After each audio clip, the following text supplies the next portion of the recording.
मनोज जरांगेंचं मुंबईतल्या आझाद मैदानात उपोषण सुरू. मराठा कुणबी एक आहेत याची अंमलबजावणी झाली पाहिजे, त्याशिवाय मुंबई सोडणार नाही, जरांगेंचा निर्धार. मुख्यमंत्री साहेब, मराठा समाजाचं मन जिंकण्याची तुम्हाला संधी, आपल्याला जेलमध्ये टाकलं तरी तिथेही आपण उपोषण करणार, जरांगेंचं वक्तव्य.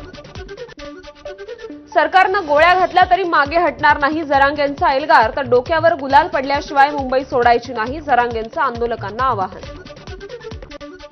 मराठा समाजाला न्याय मिळवून देण्यासाठी मुंबईत आलोय, न्याय मिळवून देणारच, मराठ्यांना विजय मिळालाच पाहिजे, कुठल्याही परिस्थितीत मागे हटू नका, जरांगेंचं वक्तव्य.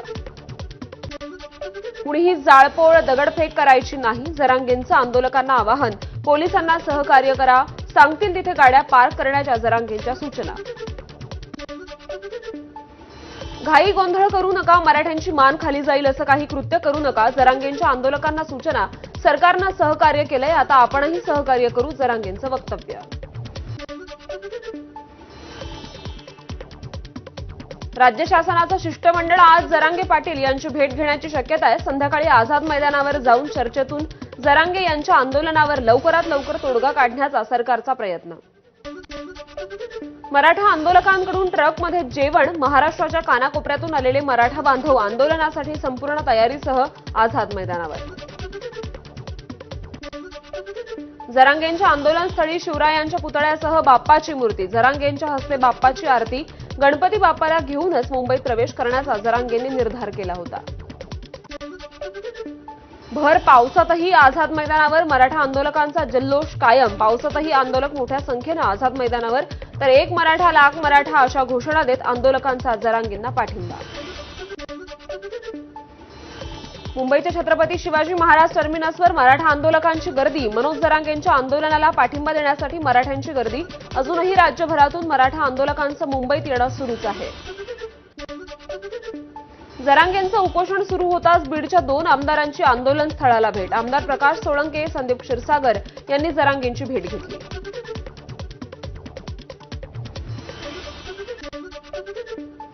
बीडच्या गेवराईचे अजित पवार गटाचे आमदार विजयसिंग पंडित यांनी देखील जरांगेंची भेट घेतली आहे. जरांगेंचं आरक्षणासाठी आझाद मैदानात सध्या उपोषण सुरू आहे. कुठल्या समाजाचं आरक्षण काढून दुसऱ्या समाजाला देऊ नये हीच महायुती सरकारची भूमिका. सरकार सर्व समाजासोबत एकसारखेपणानं उभं. मुख्यमंत्री देवेंद्र फडणवीसांची भूमिका सहकार्याची. चंद्रशेखर बावनकुळेंचं वक्तव्य. एवढं मोठं आंदोलन सुरू असताना शरद पवार गप्प का? बावनकुळेंचा सवाल. महायुतीनं त्यांची भूमिका मांडली आहे, आता महाविकास आघाडीनं त्यांची भूमिका स्पष्ट करावी. टीका करण्यापेक्षा राजकीय भूमिका घ्या. बावनकुळेंचा महाविकास आघाडीवर निशाणा. आज कुणीही काही बोलत नाहीये, स्पष्ट भूमिका मांडण्याची गरज आहे. महाविकास आघाडी नेत्यांनी भूमिका स्पष्ट करावी. भाजप नेते राधाकृष्ण विखे पाटलांची मागणी. ओबीसीतूनच मराठा आरक्षण मिळावं ही जरांगेंची मागणी आहे आणि यावर उद्धव ठाकरे, शरद पवार आणि काँग्रेस गप्प आहेत. त्यांच्याकडे जरांगे उत्तर मागणार का? भाजप नेते केशव उपाध्येंचा सवाल. शरद पवार आणि उद्धव ठाकरे जर जरांगेंच्या आंदोलनाला पाठिंबा देत असतील तर त्यांनी ओबीसी आरक्षणासंदर्भात भूमिका स्पष्ट करावी. भाजप आमदार परिणय फुकेंची मागणी. ही वेळ भूमिका मांडण्याची नाहीये. आर्थिकदृष्ट्या दुर्बल घटकातील लोकांना त्यांचा हक्क मिळालाच पाहिजे, मग त्या कोणत्याही समाजाचे असोत. संजय राऊतांकडून शिवसेनेची भूमिका स्पष्ट. आरक्षणावर बोलण्याची संजय राऊतांची पात्रता नाही. भाजपच्या नवनाथ बन यांची टीका. मराठा मोर्चाला मुका मोर्चा म्हणत सामनामध्ये व्यंगचित्र काढून मराठ्यांचा अपमान करणाऱ्या राऊतांनी माफी मागावी. नवनाथ बन यांची मागणी. जरांगेंचं आंदोलन हा राजकीय अजेंडा. फडणवीस सरकार उलथवून टाकण्यासाठी आंदोलन सुरू. ओबीसी नेते लक्ष्मण हाकेंची टीका. फडणवीसांचं सरकार उलथवून टाकण्यासाठी अजित पवारांच्या आमदारांचा जरांगेंना पाठिंबा. हाकेंचा आरोप. सरकार बदलण्याचा प्रयत्न सुरू असल्याचं हाकेंचं वक्तव्य. ओबीसींचं आरक्षण संपवण्याचं काम सुरू आहे. हाकेंचा हल्लाबोल. तर जरांगेंना रेड कार्पेट टाकलं जातं आणि मी गेवराईत गेलो तर नोटीस बजावली जाते. हाकेंची टीका. जरांगेंची मागणी ही बेकायदा आणि आंदोलनही बेकायदा. लक्ष्मण हाकेंची टीका.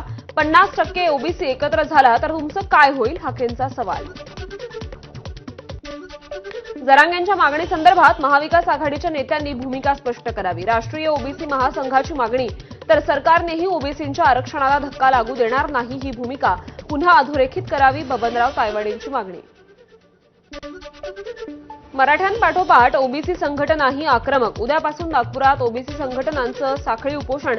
राज्यभर असं आंदोलन व्हावं यासाठी ओबीसी समाजानं जागं व्हावं, ओबीसी महासंघाचं आवाहन. ओबीसीत घुसखोरी होणार नाही असं मुख्यमंत्र्यांनी लेखी द्यावं. ओबीसी नेते नवनाथ वाघमारेंची मागणी. ओबीसींसोबत धोका झाल्यास संघर्ष यात्रा काढणार असल्याचंही वाघमारेंचं वक्तव्य.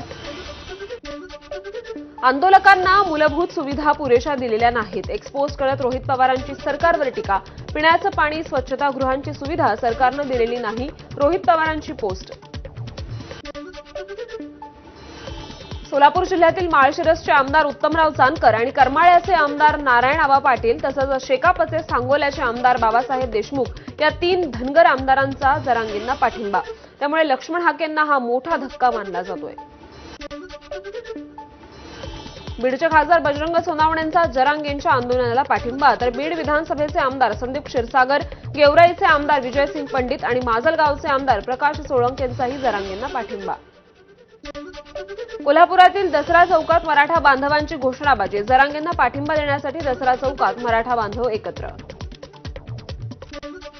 जोरदार शक्ती प्रदर्शन करत जरांगे मराठा बांधवांसह मुंबईत दाखल. जरांगेंचं वाशी टोल नाक्यावर जोरदार स्वागत. आरक्षणाच्या मागणीसाठी जरांगेंचं आंदोलन. मराठा बांधवांचा मुंबईत पोहोचल्यानंतर हलगी वाजवून जल्लोष. मराठा बांधवांच्या सीएसएमटी स्थानकात पाटील पाटील असं म्हणत घोषणा. मोठ्या संख्येनं आंदोलक आझाद मैदानात. आंदोलकांकडून आझाद मैदानात पोवाडा सादरीकरण. आरक्षणाच्या मागणीसाठी जरांगे पाटलांनी पुन्हा एकदा मुंबईची वाट धरली आहे. आझाद मैदानावर मराठा आंदोलकांची मोठी गर्दी. आंदोलनासाठी 5,000 लोकांनाच परवानगी दिलेली असताना लाखोंच्या संख्येनं मराठा बांधव आझाद मैदानात आले. राज्यभरातून आलेल्या मराठा बांधवांच्या हलगी आणि लेझिमच्या तालावर ठेका. मराठवाडा, विदर्भासह राज्यभरातून आलेल्या आंदोलकांचा आझाद मैदानाबाहेर जल्लोष. जरांगेंच्या आंदोलनाच्या पार्श्वभूमीवर आझाद मैदानावर मोठा पोलीस बंदोबस्त तैनात. 5,000 जणांना परवानगी असताना लाखो आंदोलक आल्यानं आता गर्दीचं नियोजन करण्याचं पोलिसांसमोर मोठं आव्हान. तुळजापूर